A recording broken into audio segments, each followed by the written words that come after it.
दोस्तों, बाबरी मस्जिद की जगह राम मंदिर बन जाने पर इंडिया के मुसलमान बिलखसूस और बिलअमूम तमाम मुसलमान अफसरदा हैं। आखिर 21 जनवरी 2024 को हिंदुस्तान की मोदी सरकार ने जिस राम मंदिर का इफ्तिताह करके हिंदू मुस्लिम तनाज़े को जो हवा दी है, आखिर इसकी क्या वजूहात हैं और मस्जिद की जगह आखिर मंदिर कैसे तामीर हो गया, आज की इस वीडियो में इसी टॉपिक पर बात होने जा रही है। दोस्तों, 1528 को मुगलिया सल्तनत के बानी बाबर आजम के एक सिपह सलार मीर बाकी हिंदुस्तान के एक गांव में एक मस्जिद की बुनियाद रखते हैं।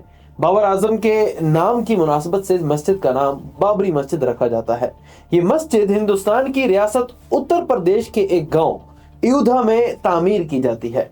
मुगलिया हुकूमत की खुसूसी तवज्जो की वजह से ये मस्जिद सिर्फ 1 साल के कम अरसे में मुकम्मल करके इबादत के लिए खोल दी जाती है। मगर दूसरी तरफ हिंदुस्तान के सबसे बड़े मजहब हिंदू मत के पैरोकार यानी कि हिंदू इस मस्जिद की तामीर पर सरापाए एहतजाज हो जाते हैं। इन हिंदुओं का कहना होता है कि जिस जगह पर बाबरी मस्जिद की तामीर की गई है वहां हिंदुओं के देवता यानी कि राम की पैदाइश हुई थी। यानी हिंदू दावा करते हैं कि जिस जमीन पर मस्जिद की तामीर हुई है इस जगह पर इनका खुदा राम पैदा हुआ था। वो ये भी दावा करते हैं कि इस जमीन पर पहले एक कदीम मंदिर मौजूद था जिसे ढाकर मस्जिद की बुनियाद रखी गई है। मुगलिया हुकूमत की मदाखलत से हिंदू आर्जी तौर पर खामोशी इख्तियार करते हैं, मगर उनके दिल में ये चिंगारी कभी भी गुल नहीं होती।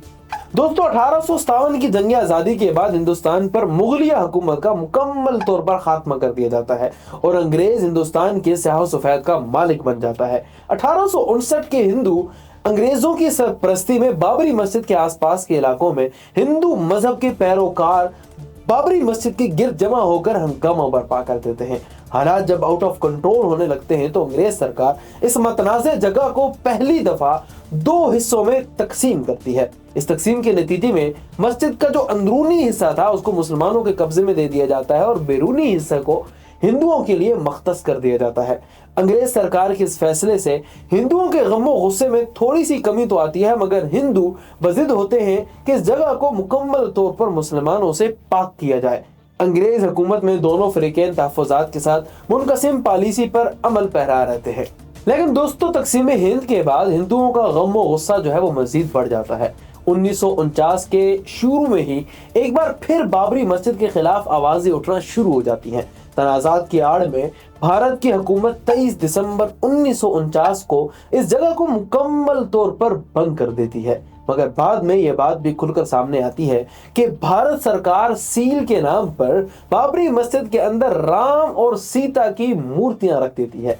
1950 से 1961 के दरमियान दोनों फरीकैन यानी कि हिंदुओं और मुसलमानों की जानिब से मुख्तलिफ अदालतों में दरखास्तें दी जाती हैं। इन दरखास्तों में दोनों जानिब से इस मुतनाज़ जगह की मलकियत का दावा किया जाता है।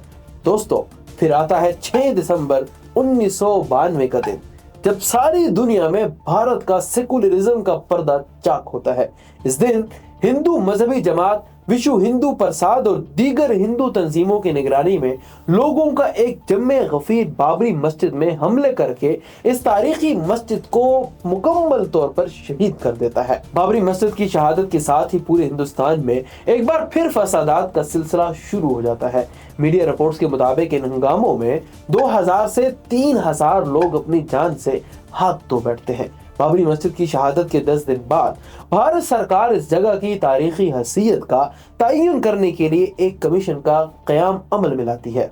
दोस्तों, इस कमीशन को लिबरल कमीशन का नाम दिया जाता है। इसके अलावा इस कमीशन का काम मस्जिद को शहीद करने वाले वाक़े की तहकीकात भी करना होती है। लेकिन मामले की संगीनी का अंदाजा लगाइए कि लिबरल कमीशन को अपनी रिपोर्ट पेश करते करते 17 साल का एक लंबा अरसा लग गया।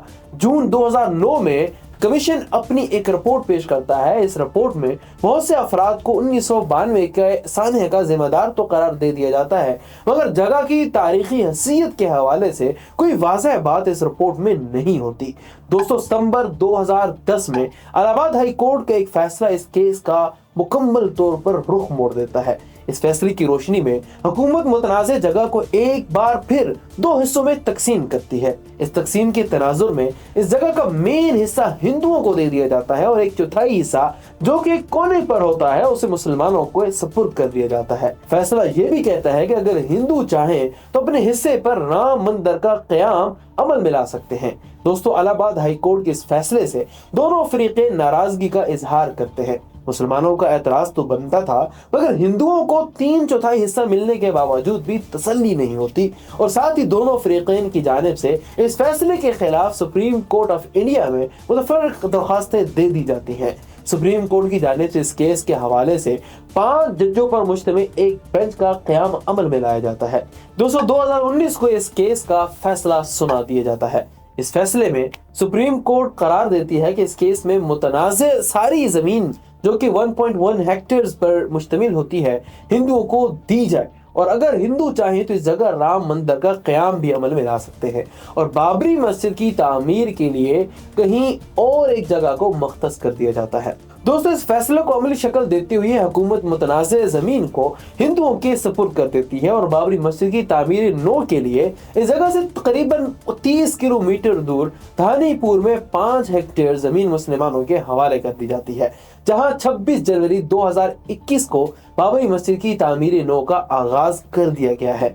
दूसरी तरफ मुतनाज़ ज़मीन पर राम मंदिर की तामीर का भी आगाज होता है, जिसकी तामीर पिछले दिनों मुकम्मल हुई और भारतीय वज़ीर आज़म नरेंद्र मोदी ने इसका इफ्तिताह किया और ये तस्वीर जो कि आपके सामने चल रही हैं आपने पहले भी मुलाहिज़ा फरमाई होंगी। दोस्तों, इंडिया के मुसलमानों पर राम मंदिर के बन जाने के क्या असरात मुरतब होते हैं ये देखना अभी बाकी है। दोस्तों, अगर ये हमारी आपको वीडियो पसंद आई है तो हमारे फेसबुक पेज को फॉलो करना मत भूलिएगा और अगर ये यूट्यूब पर आप हमारी इस वीडियो को मुलाहिज़ा कर रहे हैं तो hit the subscribe button and bell icon as well, ताकि आपको हमारी इस तरह के इंफॉर्मेटिव वीडियोस मिलती रहें। रखिएगा अपना बहुत ज़्यादा ख्याल। मिलते हैं एक नए वीडियो में एक नए मौजू के साथ। अब तक के लिए इतना ही।